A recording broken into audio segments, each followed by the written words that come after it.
Tuloy pa rin ang clearing operation para sa mga barangay na dinaanan ng tumatakas na grupo ni Commander Ameril Umbracato. Nais kasi ng militar na masiguro na ligtas na ito para sa mga sibilyang pinauuwi na sa kanilang mga bahay.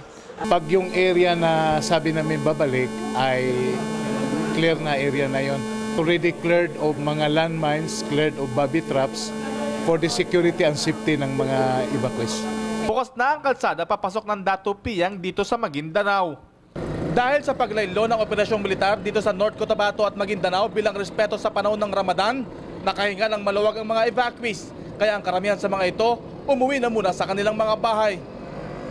Ilang linggo ring tumira sa mga evacuation center ang libu-libong pamilya.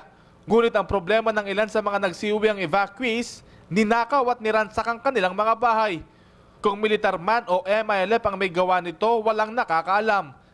Kaya nanatili na lang sa mga evacuation center ng ilan sa mga ito dahil wala na silang kabuhayan. Habang ilan naman ay nagsasaka sa umaga at bumabalik sa evacuation center pagsasapit ng gabi.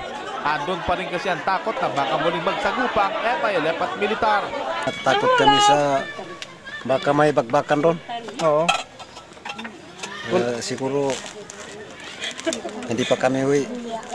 Ganito ang itsura ng mga bata sa evacuation center sa Dato Piang, Maguindanao. Nagtatsaga na lang sa malapot na kanin na may asin, maitawid lang ang gutom buong maghapon. Kaya naman halos magkapalitan na ng muka ang mga evacuees makakuha lang ng pagkain.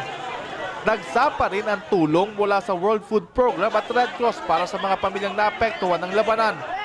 Pero hindi sapat ito dahil marami pa ring pamilyang umaasa sa relief goods, lalo na ang mga pamilyang walang uuwian at sasakahin. Mula sa Maguindanao, kasama si cameraman Lino Tubong Banwa, ako si Dave Javanes Jr. Nagbabalita Express.